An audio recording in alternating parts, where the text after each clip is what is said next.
Fine. కానీ అదే మనం పారేసుకున్నటువంటి ఓ 100 రూపాయల నోట్ల కట్ట పట్టుకొచ్చి ఇచ్చారనుకోండి, థ్యాంక్ యూ సార్, నిజంగా పోతే ఎంత అయిపోయేది, కొంచెం ఎక్కువ ఉంటుంది. ధనంతో కానీ ఇతరత్ర కానీ కొనడానికి అవకాశం లేని అతి విలువైనటువంటి వస్తువు ఆత్మ వస్తువు అనేది. ఆత్మ వస్తువుతోటి విలువైనది ఈ ప్రపంచంలో ఏది లేదు. ఎందుకంటే ఈ ప్రపంచంలో ఉండేవని నశించేవి కదండి, రూపం మారిపోతూ ఉండేవి కదా, క్రమంగా పరిణామం చెందుతూ ఉండేవి కదా. ఈవేళుండే రూపం రేపుండదు, ఈవేళుండే పేరు రేపుండదు, ఈవేళుండే ఆ వస్తువులోని గుణం రేపుండదు.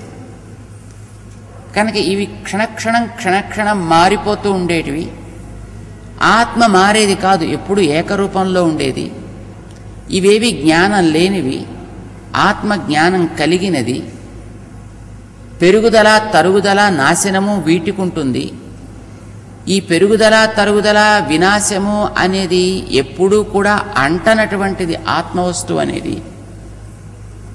జ్ఞానం అనేది ఏమాత్రము ఈ ప్రకృతిలో దేనికి లేదు. అసలు జ్ఞానమే తానై ఉండేటటువంటిది ఆత్మ అంటే. ఇంత విలువైనటువంటి ఈ ఆత్మ వస్తువుని ఏమిటో తెలుసుకోకుండా మనం ఇంతకాలం పుడుతూ గిడుతూ ఈ ప్రవాహంలో కొట్టుకొని పోతుంటే, అరే నువ్వంటే ఎవరో తెలుసునా, నీ యోగ్యత ఏమిటో తెలుసునా, నీవు అనంటే శరీరం కాదయా, దీనికంటే అతీతమైన దీనిలో ఉండే ఇది ఒక సాధనంగా పొందిన జ్ఞానం కలిగిన ఏకమైన వాడవు నువ్వు అని మన స్వరూపాన్ని మనకి ఎత్తి చూపించి మన గురించి ఒక అవగాహన స్పష్టంగా మనకి కలిగేటట్టు తీర్చిదిద్దిన ఒక వ్యక్తి యందు ఎంత కృతజ్ఞత ఉండాలండి.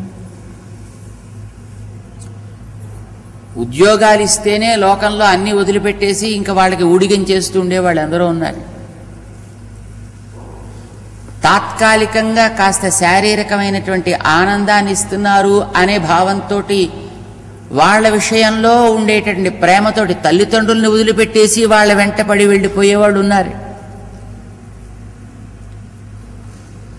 అలాంటిది నీ స్వరూపాన్ని నీకు తెలియచేసి నీ యోగ్యతని నీవు అర్థం చేసుకోగలిగేటట్టు తీర్చిదిద్దే ఒక ఆచార్యుడి విషయంలో నీకుండాల్సినటువంటి కృతజ్ఞత ఎంతటిదో అది జ్ఞానం కలిగినటువంటి మనం ఊహించగలం. నా స్వరూపాన్ని నాకు తెలియచేసేటటువంటి ఒక మహోపకారం చేసినటువంటి మహనీయుడే ఆచార్యుడంటే అని ఆచార్యుడి విషయంలో ఒక కృతజ్ఞత. అయితే ఆచార్యుడు తెలియచేసేది నీ స్వరూపం ఒక్కటేనా? నీలాంటి కొన్ని కోటాను కోట్ల జీవరాశులని ఒక క్రమ పద్ధతిలో నిరంతరము నియంత్రించేటటువంటి, వాటికి ఎప్పుడు ఉపకారమే చెయ్యాలని వాటి యందు ప్రేమతోటి వాటి కోసం తాను ఏమైనా సరే అవ్వడానికి సిద్ధపడుతూ వాటి మధ్యలోకి వచ్చి తెలియనివన్నీ తెలియచేస్తూ వాటికి సంతోషంగా వాటికి అనుకూలంగా వాటిని ఉద్ధరించాలి అని తపన చెందేటటువంటి, తనకంటూ ఏ అవసరం లేకపోయినా తను అనుకున్న దానికి తిరుగు లేకపోయినప్పటికీ ఏమిటో పరాధీనమైనట్లుగా పరతంత్రమైనట్టుగా ఈ లోకంలో మనకు కనిపిస్తూ ఉండేటటువంటి ఈ సకల విశ్వాన్ని తనదిగా కలిగినటువంటి ఆ పరమాత్మ తత్వాన్ని కూడా మనకి తెలియజేస్తున్నది. ఇతరత్ర తెలుసుకో వీలు కానటువంటి తత్వం కదా అది. అలాంటి తత్వాన్ని కూడా మనకి తెలియచేస్తూ దాన్ని మన చేతుల్లో పెట్టేసి వాడుకోని ఇష్టం అని ఇచ్చేస్తుంటే అలాంటి ఆచార్యుడి విషయంలో ఎంత కృతజ్ఞత ఉండాలి మనకి. లోకంలో దొరికేటటువంటి సామాన్య వస్తువులు, అది పోతే మరొకటి వస్తుంది, ఆ వస్తువు పోతే మరొకటి వస్తుంది, ఈ పెన్ను పోతే మరో పెన్ తెచ్చుకుంటాం, ఈ పెన్సిల్ పోతే మరో పెన్సిల్ తెచ్చుకుంటాం, ఈ పుస్తకం పోతే మరో పుస్తకం తెచ్చుకుంటాం. ఈ జ్ఞానం పోతే మళ్ళీ ఆ జ్ఞానాన్ని మనం తెచ్చుకోగలిగే అవకాశం లేదు కదా. పోనీ భగవంతుడు ఈ భగవంతుడు కాకపోతే మరో భగవంతుడు అంటే ఇంకో కొత్త భగవంతుడని మనం తెచ్చుకోగలమా? ఎంతమంది దేవుళ్ళు ప్రపంచానికి? భగవంతుడు ఎంతమంది? ఏమండి, మా భగవంతుడు మీ భగవంతుడు ఒకటేనండి, మీ దేవుడినే మేము కూడా పూజ చేస్తామండి అంటే మాకో దేవుడు నీకో దేవుడునా? చిచ్చి, ఆ దేవుడు దేవుడు కాదు, వాడు సైతాన్, మా దేవుడే దేవుడు అంటే నీకో దేవుడు నాకో దేవుడునా? ఈ ప్రపంచాన్ని నడిపించే దేవుళ్ళు ఎంతమంది? అందరు దేవుళ్ళు ఒకటేనండి అంటే అసలు ఎందరు దేవుళ్ళని ఒకటవ్వడానికి? దేవుళ్ళు ఎందరు అని. ఇప్పుడు ఎక్కువ మంది ఉంటే అబ్బాయి అందరూ కాదండి ఒకటే అని చెప్పచ్చు. అందరు సూర్యుళ్ళు ఒకటేనండి అంటాడండి ఎవడైనా? ఉన్న సూర్యుళ్ళు ఎందరు? ఒకడే. లేదండి మేము కూడా మీ సూర్యునే పూజ చేస్తున్నాం అండి అంటే నీకో సూర్యుడు వేరే ఉన్నాడా? లోకంలో ఇలాంటి మాటలు దేవుళ్ళ విషయంలో చాలామంది మాట్లాడడం మనకెంతో అనుభవం ఉంటుంటుంది. ఎంతమంది దేవుళ్ళు? This only one and one only. ఇద్దరు దేవుళ్ళు ఉండరు ఎప్పుడు విశ్వానికి. అలా ఉన్నట్టుగా మనకెక్కడ తెలియటల్లా. తెలిస్తే నిరంతరం ఎదురు కొట్టుకుంటూనే ఉండేవారు. ఆధిపత్యపు పోరు, డామినేషన్, పవర్ గ్రాబింగ్, ఎంక్రోచ్మెంట్, దురాక్రమణ ఇలాంటివి జరుగుతూనే ఉండేవండి. కానీ దేవుళ్ళు అలా ఎంతమందో ఉన్నట్టుగా మనకి తెలియటల్లా. ఈ ప్రపంచం అంతా ఒక ఆధీనంలో నిరంతరము సాగుతోంది అనే మనకి శాస్త్రాలు చెప్తున్నాయి. దాన్ని మనం బట్టి తెలుసుకుంటున్నాం. చూడగలిగే యోగ్యత ఉన్నవాళ్ళం మనం కాం. మనమే కాదు, ఈ భూమి మీద ఎవడూ కాడు. మనం ఒక చిన్న అణుమాత్రం కదండి. మనం ఈ శరీరంలో ఉండేటటువంటి ఒక చిన్న జీవకణానికి పైకొచ్చి ఏమోయ్ నువ్వెలాంటి వాడివి అని అడగగలిగేటువంటి యోగ్యత ఉంటుందా? ఉండదు. దానికి నువ్వెలా ఉన్నావో తెలుస్తుందా?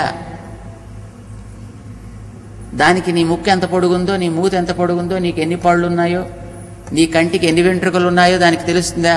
నీలో ఉండే ఒక జీవ కణానికి. అలా చూడగలిగేట్టుగా అది బయటకు వస్తే అది పోయిందని అర్థం. లోపలుంటే దానికి అది కనిపించే ఛాన్సే ఉండదు. ఇంకా జీవకణం అనేది మనకు అంత కంటికి కనిపించే ఛాన్సేనో, దీనికి దానికి మనం we can compare to some extent at least. కానీ ఈ జీవుడితోటి ఈ ప్రపంచాన్నంతటినీ శాసిస్తూ దీన్నంతటినీ తనలో పెట్టుకునేటటువంటి తత్వాన్ని చూడటం అనేటటువంటిది సంభావితమైనది కానే కాదు. అలా ఎప్పుడో ఒకసారి చూపిద్దాం అని పాపం ప్రయత్నం చేశాడు, చూపించాడు. చూడలేక గాబరా పడ్డాడు పాపం అర్జునుడు. అమ్మో, నాకు దీని ఆద్యంతాలు ఏం తెలియటం లేదు, దీనికి మొదలేమిటో తుదేమిటో మధ్య ఏమిటో, అసలు నేను ఎక్కడున్నానో ఏమైపోతున్నానో, ప్లీజ్ ప్లీజ్ నేను దీన్ని భరించలేను సుమా అన్నాడు ఆయన అర్జునుడు. కనిపించగలిగే యోగ్యత, తెలుసుకోగలిగే యోగ్యత ఈ కంటికి మనకుండేటటువంటి శరీరంతో ఏర్పడదు. బికాస్ దీస్ ఆర్ ప్రతి మచ్ లిమిటెడ్. వీటికి ఉండే హద్దులు చాలా తక్కువ. తెలుసుకోవడం అనేది సాధ్యం కాదు. మరి ఎలా తెలియాలి నీకు?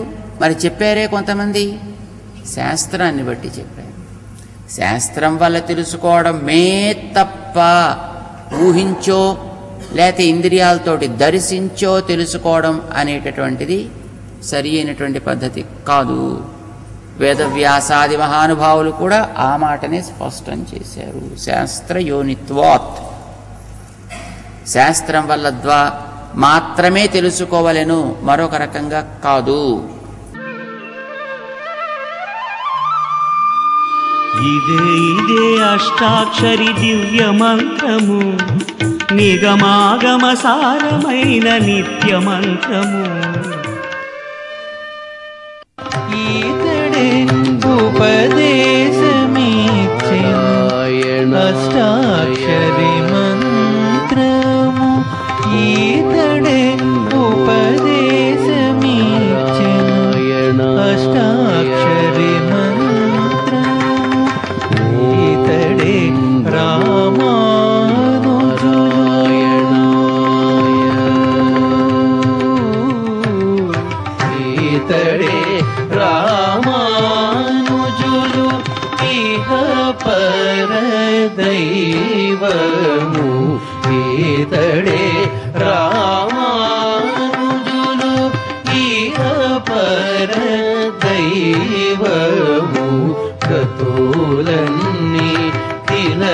సారమైన కలియుగమందు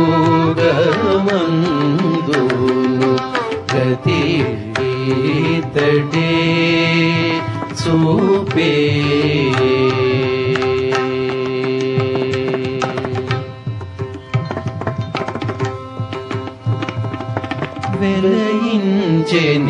వెలయించెనీతడేకా వేదపు రహస్యములు చలమి నీతడే. ముక్తినాథ్, చిత్రకూట్, నైమిషారణ్యం, అయోధ్య మఠం, జనకపురికి అన్ని వస్తువులతో ప్రయాణ సౌకర్యం కలదు. సంప్రదించండి శ్రీ ట్రావెల్స్. ఫోన్ 9246804226 9985439288.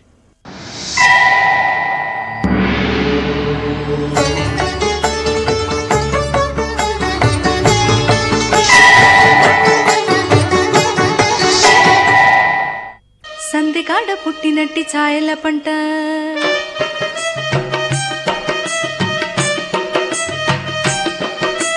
సందెకాడ పుట్టినట్టి ఛాయల పంట ఎంత చందమాయ చూడరమ్మ చందమామ పంట. సందెకాడ పుట్టినట్టి ఛాయల పంట ఎంత చందమాయ చూడరమ్మ చందమామ పంట.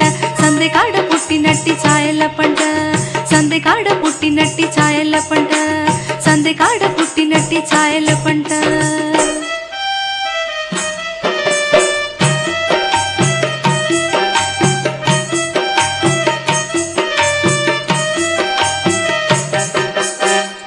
పాల వెళ్ళి మొలచి పండిన పంట నినుపై దేవతలకు నిత్య పంట.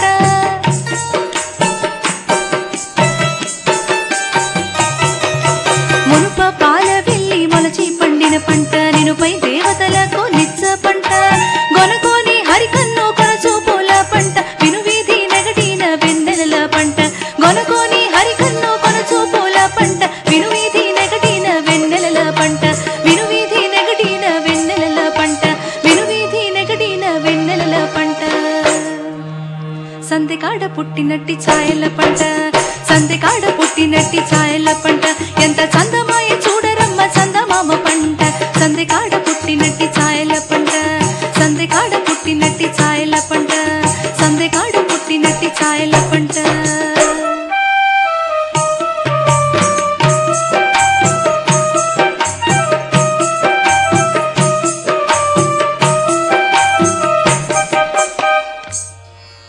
వలరాజు హంపోన వలపు విత్తిన పంట చలువై పున్నమ నాటి జాజర పంట.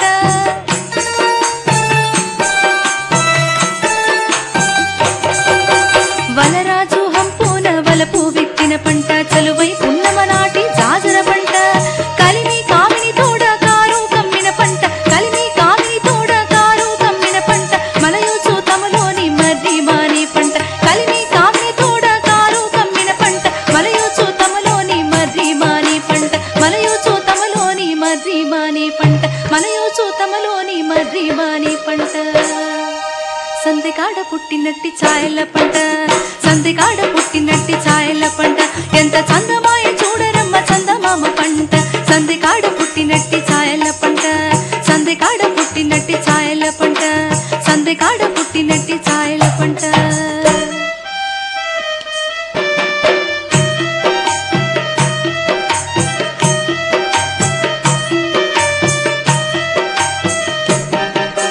విరహుల గుండెలకు వెక్కసమైన పంట పరగా చుక్కల రాసి భాగ్యము పంట.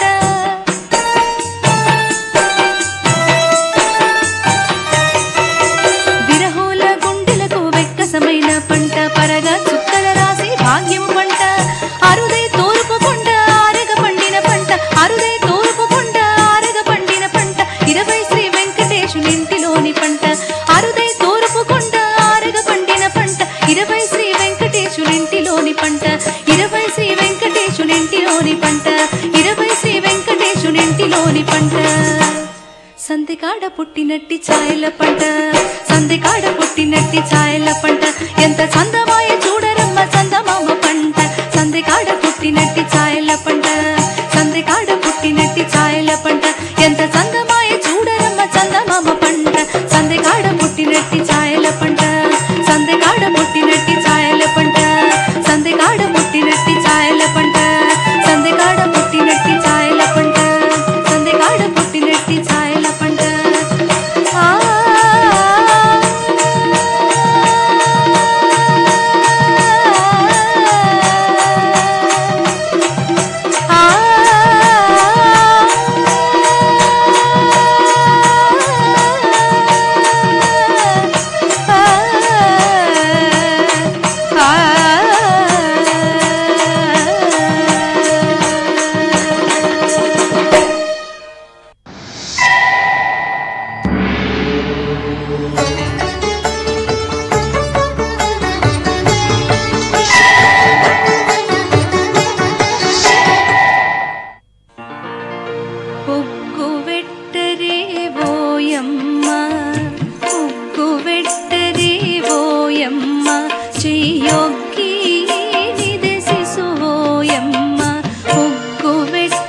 చప్పలు వట్టుక సన్నపు బాలుని నొప్పరమెత్తకు రోయమ్మ.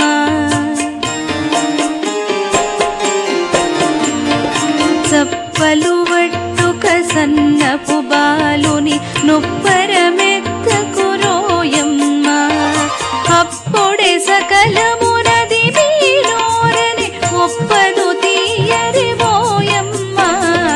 అప్పుడే సకలమునది మీలోరని ఒప్పదు తీయరి ఓయమ్మ. ఉక్కు వెట్టరే ఓయమ్మ చెయ్యొక్కి నిదెసిసు ఓయమ్మ. ఉక్కు వెట్టరే ఓయమ్మ.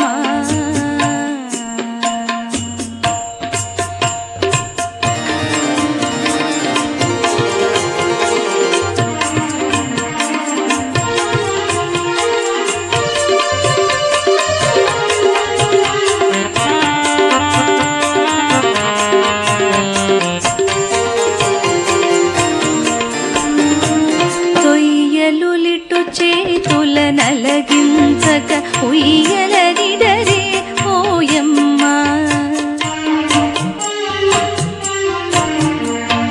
తొయ్యలులిటు చేతుల నలగించక ఉయ్యలనిడరే ఓయమ్మ. కొయ్య మాటలను కొండల తిమ్మని నొయ్యన తిట్టకు రోయమ్మ. కొయ్య మాటలను కొండల తిమ్మని నొయ్యన తిట్టకు రోయమ్మ. ఉక్కు వెట్టరే ఓయమ్మ చెయ్యొక్కి నిదెసిసు ఓయమ్మ. ఉక్కు వెట్టరే ఓయమ్మ చెయ్యొక్కి నిదెసిసు ఓయమ్మ. ఉక్కు వెట్టరే ఓయమ్మ. ఉక్కు వెట్టరే ఓయమ్మ. ఉక్కు వెట్టరే ఓయమ్మ.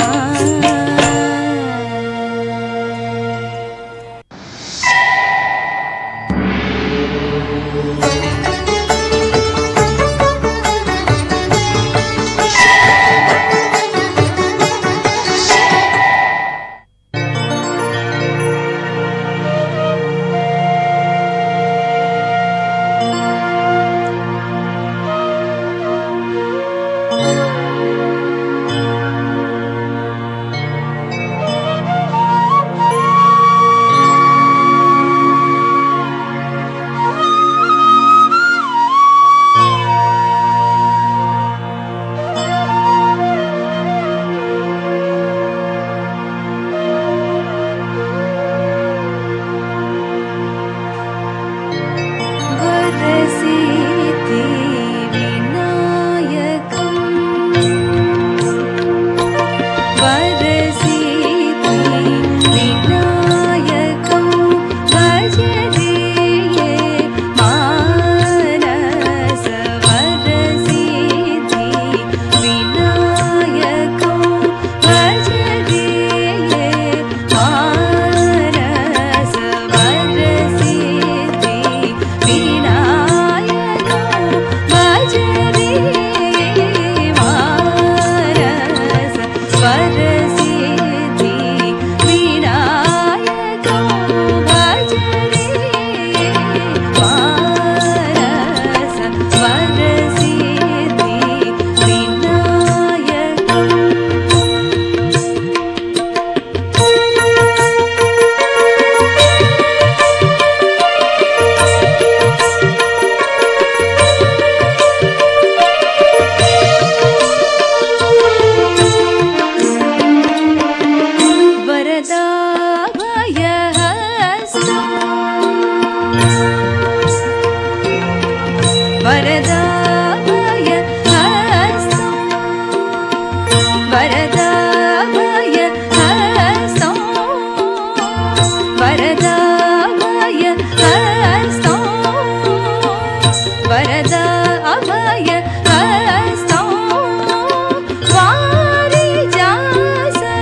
సోదరో వీరగణాది పూజితో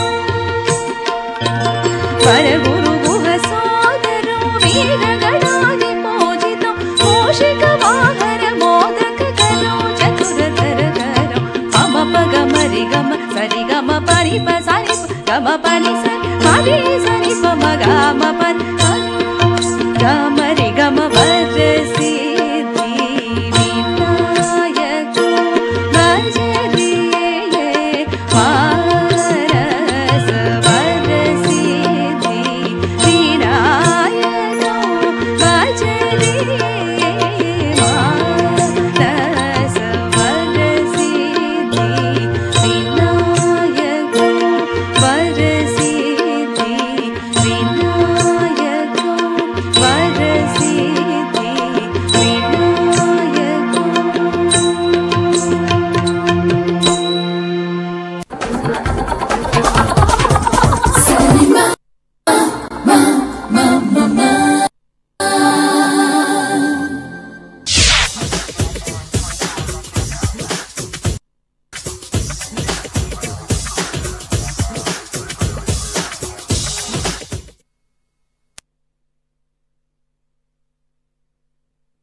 ప్రైజ్ ది లార్డ్. మీ అందరికీ నా హృదయపూర్వకమైన వందనములు. ఈ టీవీ కార్యక్రమం యొక్క కొనసాగింపు నిమిత్తము మీలో కొందరు మీ శక్తి కంటే మించిన విరాళము పంపారు. అందువలననే ఈ కార్యక్రమం కొనసాగుతుంది. ఇంకనూ కొన్ని బాధలు ఉన్నాయి. వాటన్నిటి కోసం ప్రార్థించండి, సహకరించండి. 7 సంఘ కాలముల వివరణ, 7 ముద్రల ప్రత్యక్షత వెంబడి మరో 7 అంశములతో కూడిన పరిపూర్ణ మానవుని యొక్క వ్యక్తిత్వము అను సీరియల్ని ఈ దినము ప్రారంభించుటకి కృప చూపిన దేవుణ్ణి స్తుతించుచున్నాను. వాక్య భాగము చదువుచున్నాం. మనమందరము విశ్వాస విషయములోను దేవుని కుమారుని గుర్చిన జ్ఞాన విషయములోను ఏకత్వం పొంది సంపూర్ణ పురుషుల మగు వరకు, అనగా క్రీస్తునకు కలిగిన సంపూర్ణతకు సమానమైన సంపూర్ణత కలవార మగు వరకు ఆయన ఇలాగు నియమించను. సాధారణముగా అందరు నోటులో నుండి వచ్చు మాట ఇది, అయ్యా పరిపూర్ణముగా జీవించలేమో, ఏదో లోటుపాటు ఉంటుంది, పరిపూర్ణమైన మానవుడు లేడు అంటూ ఉండగా, నా అంశము పరిపూర్ణమైన మానవుని వ్యక్తిత్వం. అపోస్తుడైన పౌలు క్రీస్తు రక్తము ద్వారా కొనబడిన, క్రీస్తు రక్తములో కడగబడి క్షేమాభివృద్ధి చెందుచున్న సంఘమును కూర్చి ఇలాగు రాయుచున్నాడు. క్రీస్తు యేసునకు కలిగిన సంపూర్ణతకి సమానమైన సంపూర్ణత మీరు పొందుకుంటారు. మీరు పరిపూర్ణమైన మానవులుగా ఉంటారు అంటున్నాడు. నిజం ప్రియులరా, ప్రభువైన యేసుక్రీస్తు కొండ మీద చేసిన ప్రసంగములో కూడా పరిపూర్ణతను గురించి ప్రస్తావించాడు. మీ పరలోకపు తండ్రి పరిపూర్ణుడు గనుక మీరును పరిపూర్ణులుగా ఉండెదరు.